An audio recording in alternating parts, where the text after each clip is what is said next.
Bom dia, boa tarde, boa noite. Vamos aí para mais uma aulinha de filosofia. Hoje, liberdade e política em Hegel e Marx. A aula tem como foco principal a teoria marxista do materialismo histórico dialético. Entretanto, temos que começar pensando sobre o método histórico dialético de Hegel, pois foi a partir deste método que Marx conseguiu desenvolver o seu, ou seja, Marx é como um discípulo de Hegel. O que é o método histórico dialético hegeliano?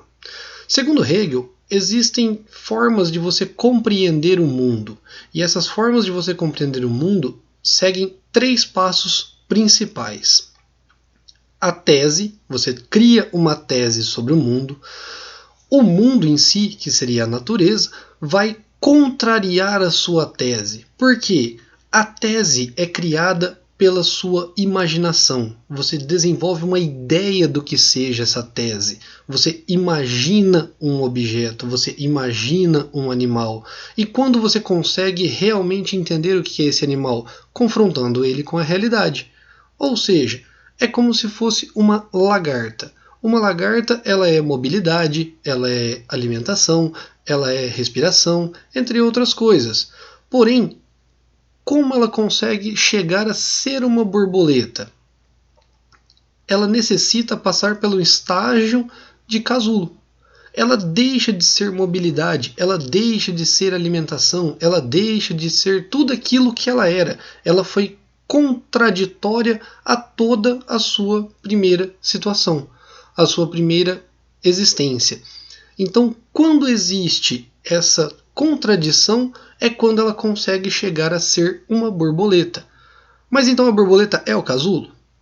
Ou seja, a síntese entre a contradição da tese e da antítese é a antítese apenas? Não, ela não é o casulo, mas ela também não é a lagarta. A borboleta, ela é a síntese, ou seja, a contradição entre a lagarta e o casulo. Ela não é nenhum nem outro, mas ela é os dois ao mesmo tempo. E o que seria essa síntese para o Hegel quando você pensa nessa situação? A síntese para o Hegel, ela só pode ser dada pela razão. Ou, como ele mesmo cita, pela manifestação do espírito. Esse espírito no sentido de consciência.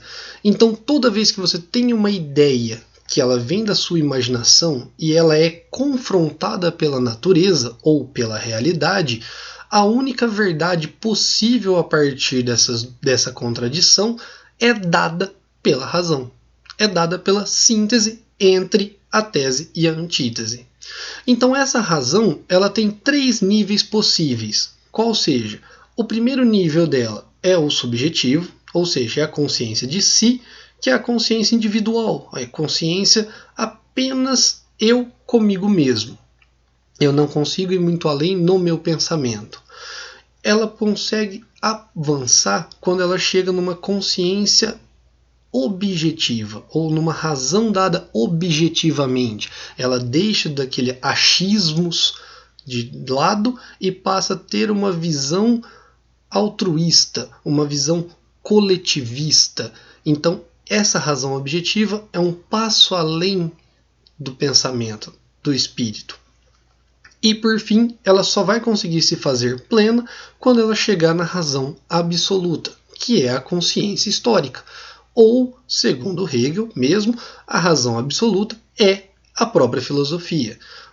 Qual seja, entender o desenvolvimento da história é entender o seu papel, é entender a sua função.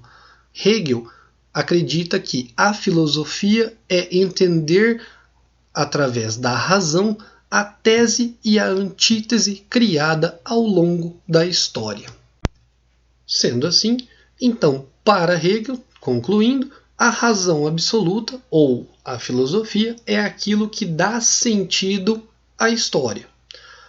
Para Marx, avançando um pouco o pensamento agora, entramos no desenvolvimento do histórico dialético, ou desse método. Marx acrescenta então a palavra materialismo. O que isso significa?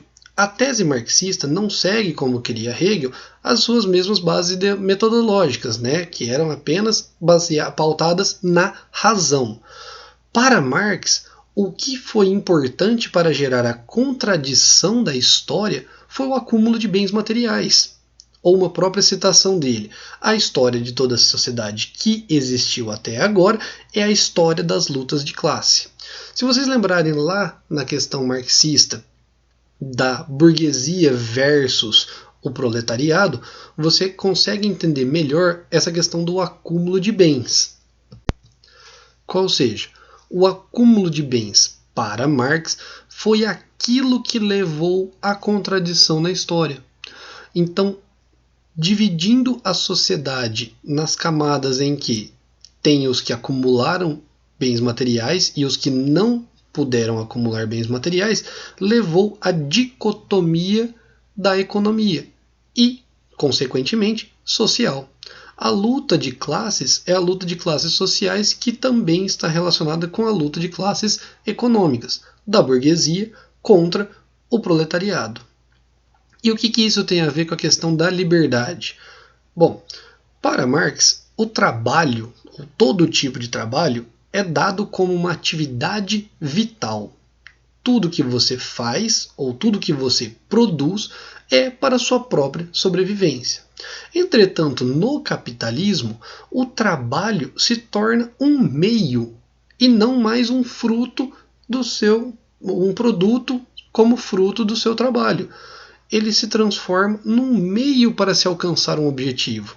Qual o objetivo? O salário, e não mais aquilo que você produziu. Aquilo que você produz se torna alheio a você. Ele não te pertence mais. Toda a história da humanidade, tudo o que você produziu, você pôde consumir, exceto no capitalismo. Aquilo que você produz se torna alheio a você. Por quê? Porque a partir de agora, o seu trabalho é um meio para alcançar o quê? O produto final? Não, o salário. Então a sua força de trabalho se transforma numa mercadoria. Você vende a sua força de trabalho. Você não vende mais o seu produto final. Você vende a sua força de trabalho. E isso te torna alheio à sua produção. Isso elimina completamente a sua liberdade ou a sua autonomia como produtor. Você não tem mais a autonomia de utilizar daquilo que você produz para seus próprios fins, para a sobrevivência. Então, essa liberdade, esta alienação do trabalho é onde entra as bases para eliminar a liberdade do trabalhador.